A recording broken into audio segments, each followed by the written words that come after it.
ఈ సీక్వెల్ అనేది ఎప్పుడు మొదలైంది మీకు థాట్? అంటే స్టోరీ పెంచుకుంటూ వెళ్తున్నాము అంటే, లేదంటే బడ్జెట్ని ఏమైనా డిస్ట్రిబ్యూట్ చేయాలని ఆ రకంగా ఏమైనా సీక్వెల్ అసలు ఇది సీక్వెల్ కాదండి. First of all this is one story.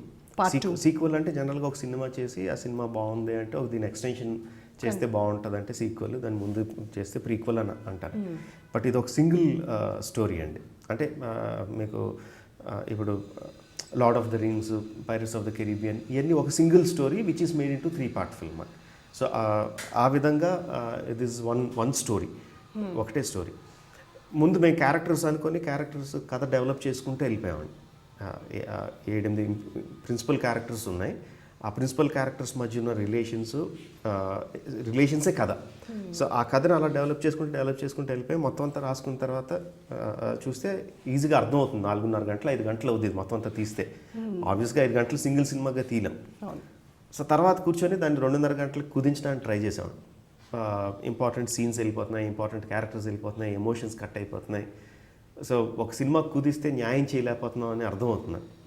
So కథకి న్యాయం చేయాలంటే 5 గంటలు ఉండాలి. సో 5 గంటలు ఒక సినిమాగా తీయలేం కాబట్టి 2 parts కింద. So that is how 2-part came in to being. Okay, first వచ్చిన విధానం అది. తర్వాత కూర్చొని స్క్రీన్ ప్లేలో కొంత మార్పులు చేసామండి. ఎందుకంటే ఫస్ట్ సినిమా చూసిన వాళ్ళకి ఒక కంప్లీట్ సినిమా చూసిన ఫీలింగ్ ఉండాలి. అదే అడుగుతుంది. కన్క్లూజన్తో వెళ్ళిపోయేటప్పుడు ఈ సినిమా ఇంతటితో అయిపోయింది అనే భావన, సాటిస్ఫాక్షన్ ఉండాలి. ఒక సాటిస్ఫాక్షన్, ఒక బిగినింగ్, ఒక ఎండింగ్ ఉండాలి. అట్ ద సేమ్ టైం ఇంకా ముందు కథ ఉందనే క్యూరియాసిటీ కలిగించాలి. సో ఆ రెండు కూడా సాటిస్ఫై అయ్యేలాగా స్క్రీన్ ప్లే రాయడం జరిగిందండి. ఓకే, సో నిర్మాత గురించి మాట్లాడారు మీరు. ఇదివరకు కూడా చెప్పారు నిర్మాతకి లాభం కలిగేలాగా, లాభం ఉండేలాగా నేను సినిమా తీస్తాను అన్నారు. ఇది భారీ బడ్జెట్ మూవీ, 250 కోట్లు బడ్జెట్ మూవీ. మరి ఇది తీస్తున్నప్పుడు ఎక్కడైనా మీకు కొంత భయం అనిపించిందా? డెఫినెట్గా అండి. ఎందుకంటే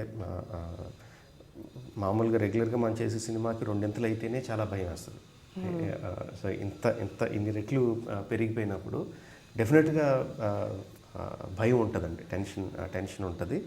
బట్ మార్కెట్ కూడా కనిపిస్తుందండి.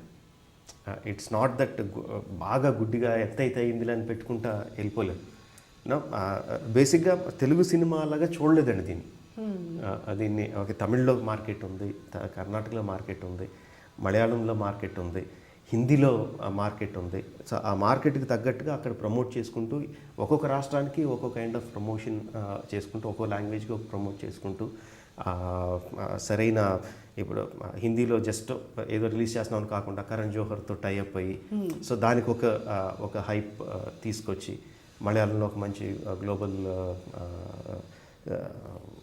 గ్లోబల్ యునైటెడ్ మీడియాని ఒకళ్ళతో టైఅప్ అయ్యి, జ్ఞానవేల్ రాజాతో తమిళ్లో టైఅప్ అయ్యి, సో ప్రతి చోట కంటెంట్ ఉంది మా దగ్గర. We had a fantastic content.